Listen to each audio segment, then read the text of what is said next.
Вітаю, з вами Александр Пуціла. Починаємо об'єктив з трагічного повідомлення. Паводле тэлеграм-каналу праваабарончага цэнтру «Вясна» 43-гадовы палітвязень Дмітрый Дудойць скончыў жыццё самагубствам. Ён скокнуў з мосту і разбіўся. Суддзя Боланць пакараў Дмітрыя 2 гадамі абмежавання волі за каментар пра начальніка ганстравецкага Раусу Куляшова. Палітвязень правёў на хіне толькі 1 тыдзень. І далей нашай праграме мы распавядзем пра тое, як адбываюцца падзеі ў Казахстане. Стары сыход, жыхары Казахстану патрабуюць змены ўлады.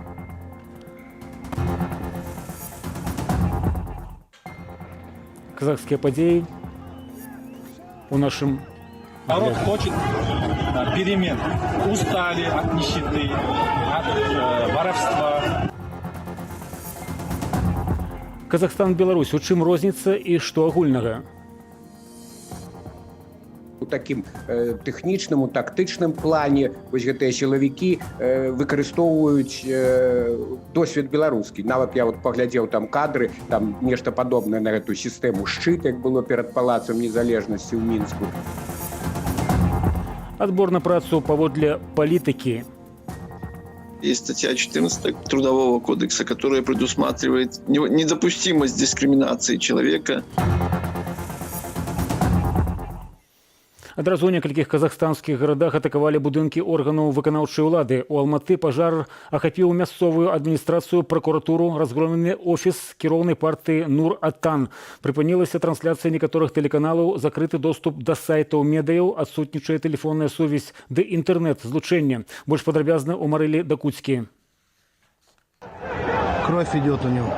У сераду пратэсты ў найбуйнейшым горадзе Казахстану Алматы перараслі ў сутыкненні з сілавікамі. Людзі захоплівалі спецтэхніку і здолелі абязброіць паліцыянтаў. У горадзе Актау быў спынены грузавік з вайскоўцамі, а мясцовая паліцыя заявіла, што не стане выступаць супраць народу. Полиция точно не на стороне власти, это надо понимать, потому что это те же самые люди, которые точно так же нищают из-за того, что цены в магазинах резко повышаются, а зарплаты у полицейских нет. Ёсць на гэта і іншыя прычыны, лічыць спецыяльны карэспандэнт «Новай газеты», такія як сваяцкія сувязі ў невялікіх гарадах, дзе людзі добра ведаюць адзін аднога па розныя бакі барыкадаў. Военные силовики не подготовлены к такому масштабу, в первую очередь, протеста. Когда вы едете на БТР, а на этот БТР запрыгивают 15 человек, то вы, не будучи подготовленным к такой ситуации, конечно, вы предпочтете за благо решить все мирным путем. А ў Алматы тысячы чалавек рушылі да будынку акімату мясцовай мэрыі. Неўзабаве тут разгарэўся пажар, як і ў будынку пракуратуры. Паводле апазіцыйнага палітыка Айдоса Садыкова, у выпадку падпалаў спецтранспарту і адміністрацыйных будынкаў дзейнічалі правакатары. Целью этого провокатора было сделать так, чтобы силовики ответили огнем, чтобы они применили спецсредства, оружие против мирных демонстрантов, что им частично удалось. Есть у нас информация, есть у нас видео, которое мы не выкладываем, где люди серьезно пострадали. Адбыліся сутыкненні і ў горадзе Актэбы, дзе на пачатку паліцыя адмаўлялася затрымліваць пратэстоўцаў, а пасля выкарыстала супраць людзей вадамёты, гумовыя кулі ды святло-шумавыя гранаты. Дзейнічаць максімальна жорстка ў адказ на пратэсты паабяцаў прэзідэнт Казахстану Касым-Жомарт Такаев, які сёння заступіў на пасаду старшыні Рады бяспекі краіны замест Нурсултана Назарбаева. Я буду находиться в столице. Это моя конституционная обязанность – быть вместе с народом. Вместе мы преодолеем эту черную полосу в истории Казахстана. Выйдем из нее сильными. В скором времени я выступлю с новыми предложениями по политической трансформации Казахстана. Я остаюсь на прежней позиции последовательных реформ. Яшчэ раней Такаев увёў надзвычайнае становішча і адправіў у адстаўку ўрад, на які ўсклаў віну за пратэставую сітуацыю. У тым ліку звольніў пляменніка Назарбаева Самата Эбіша, які займаў пасаду першага намесніка старшыні камітэту нацыянальнай бяспекі. Нягледзячы ні на што, людзі не намераныя здавацца і выстаўляюць свае патрабаванні ад змены рэжыму і народных выбараў у акіматы да вяртання Канстытуцыі 1993 года, якая абмяжоўвае тэрміны паўнамоцтваў дэпутатаў, забараняе прэзідэнту быць сябрам палітычных партыяў і скасоўвае спецыяльны статус для Назарбаева. Народ понимает, что в любом случае у власти сейчас другого выхода, как идти на переговоры, нет.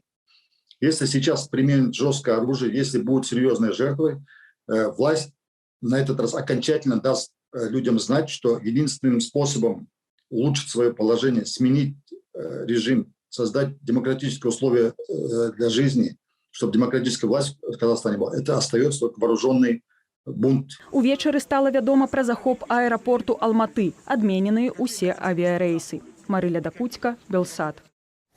Аўтарытарныя рэжымы на прыкладзе Беларусі ўбачылі, якую рэакцыю захаду можна атрымаць, здушаючы пратэсты сілавым спосабам. Прэзідэнту Казахстану Такаеву не да санкцыяў Еўропы і ЗША, якія падтрымліваюць баланс уплыву Расіі і Кітаю на гэтую краіну. У саміх жа пратэстах казахаў цяпер і беларусаў у 2020 годзе значна больш агульнага, чым бачна на першы погляд. Прызнала гэта сёння і МЗС Беларусі. Юлія Цельпук працягне.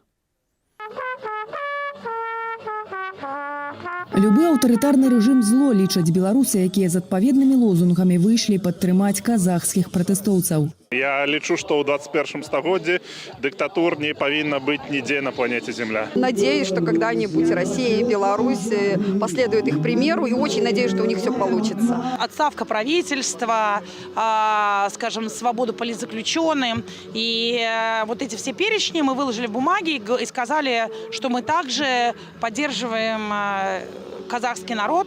Прычыны пратэстаў у Беларусі вонкава адрозніваюцца. У 2020-м беларусы выходзілі супраць старой улады, якая сфальсіфікавала выбары.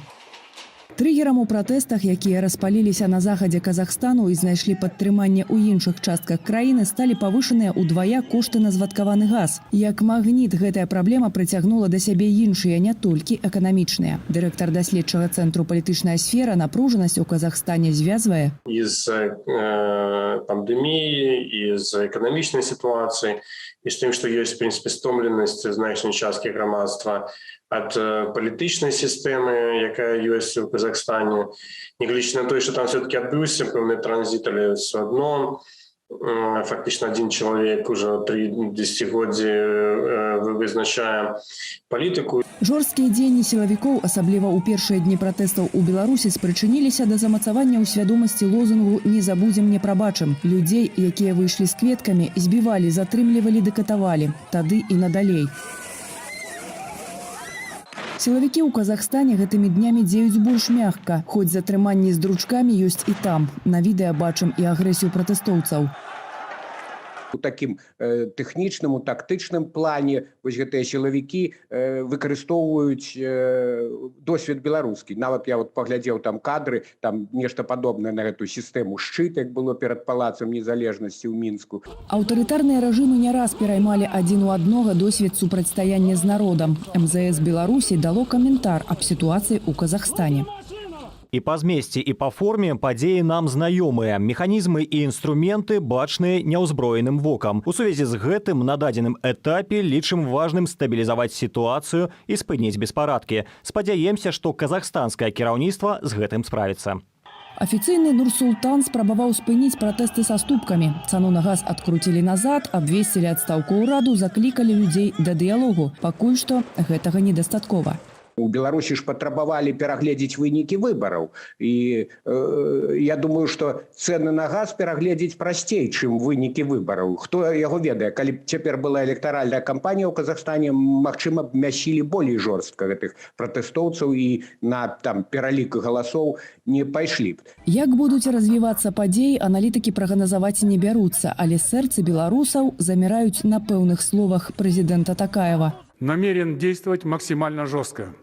Это вопрос безопасности наших граждан, которые обращаются с многочисленными просьбами ко мне защитить их жизнь. Адзін у адзін рыторыка Александра Лукашэнкі, сістэма якога пролівае кроў апозіцыянераў і трымае іх у турмах імём народу. Обеспечение безопасности наших граждан, защита конституционного строя. Юлія Цельпук, Белсат.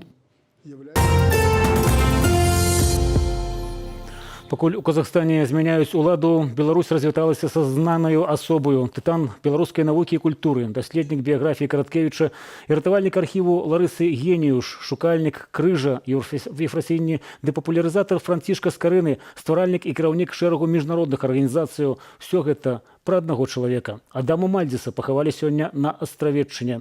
Ірына Дарфійчук.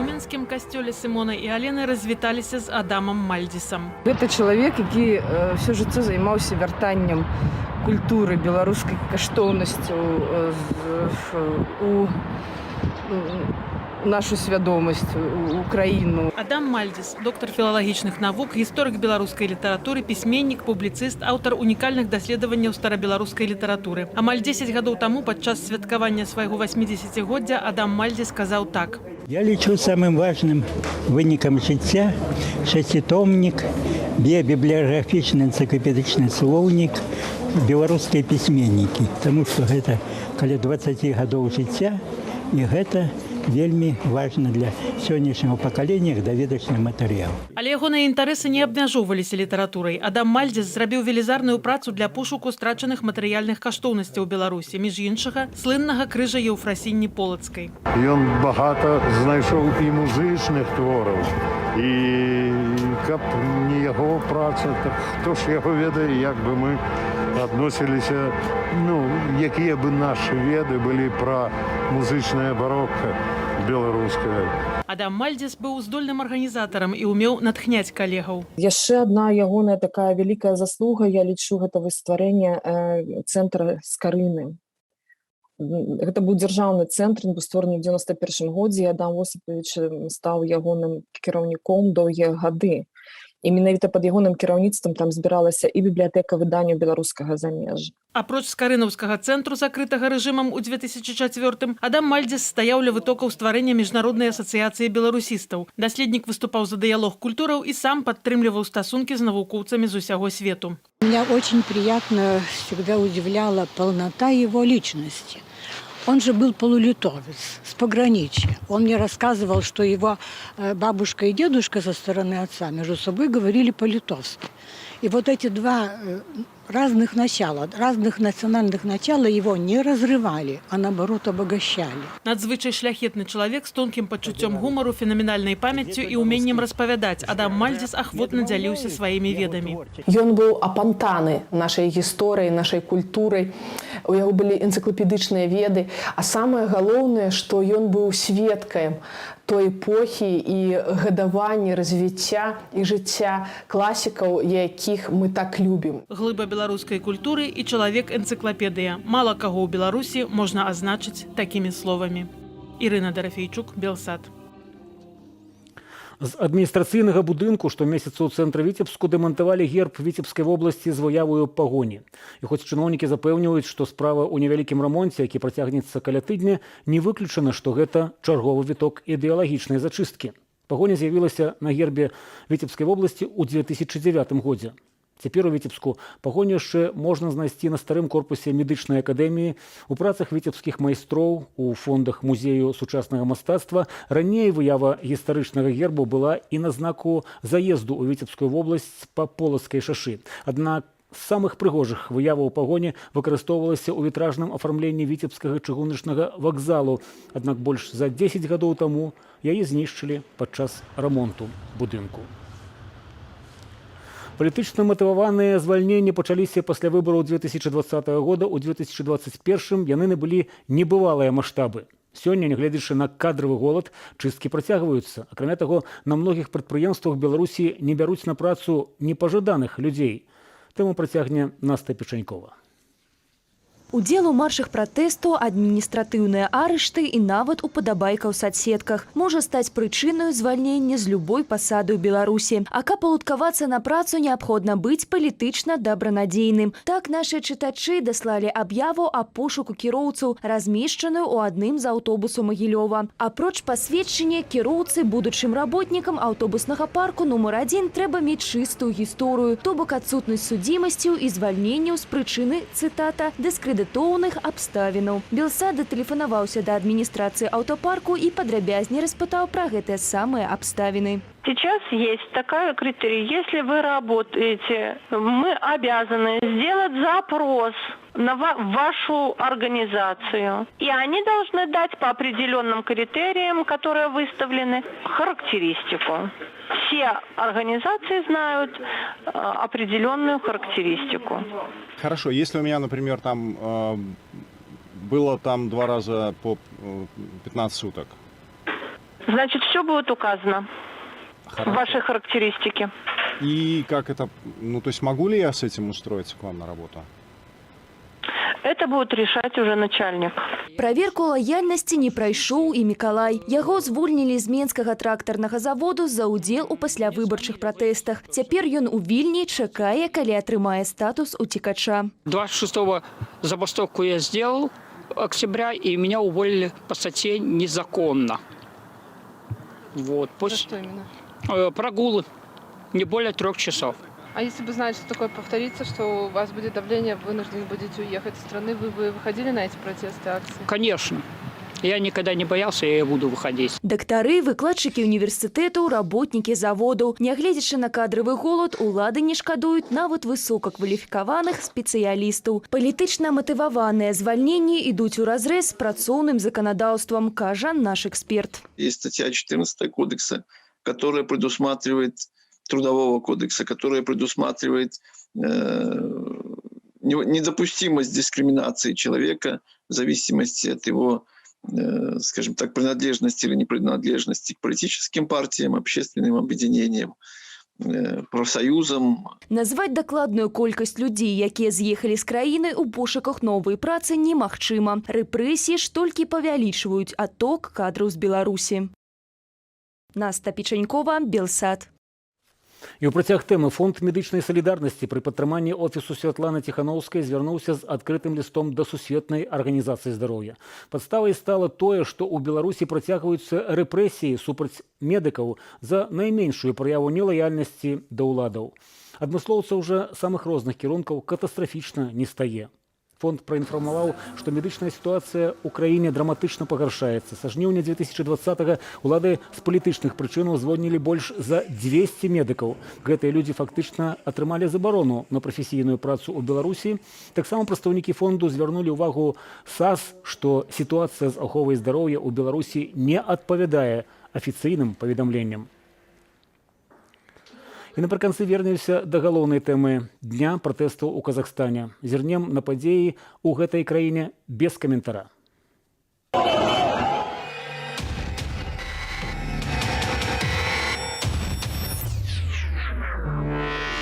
Народ хочет перемен. Устали от нищеты, от воровства, которого руководит наша страна. Хотим перемен. Хотим, чтобы народу досталось народное достояние. Хотим, я еще раз хочу подчеркнуть, никто ничего не грабит, это провокаторы. Люди стоят мирно.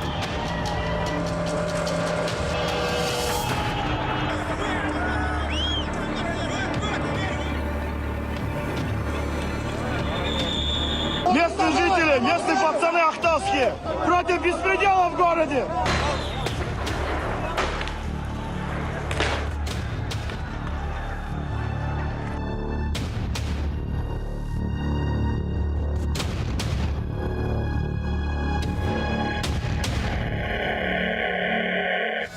Власть не падет, но нам нужен не конфликт, а взаимное доверие и диалог.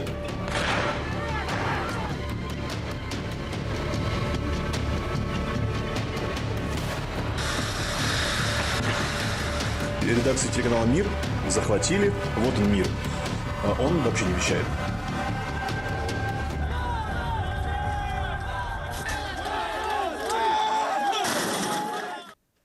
Камуністычная мінуўшчына не адпускае, большасць былых савецкіх рэспублік усцяж застаюцца аўтарытарна-таталітарнымі. Цяперашнія кіраўнікі прагнуць савецкай мінуўшчыны з генеральнай лініі партыі ды не жадаюць, а збольшага папросту баяцца сысці з улады. Як сённяшнія падзеі ў Казахстане могуць паўплываць на так званы транзіт улады ў Беларусі? Сёння менавіта гэтыя тэмы абмяркоўваюць у сваёй размове калегі-журналісты і палітычныя аналітыкі Віталь Цыганкоў ды Ігар Ільяш. Запрашаюць да гэтага неўзабаве, а аб'ектыў на сёння скончаны. Да пабачэння.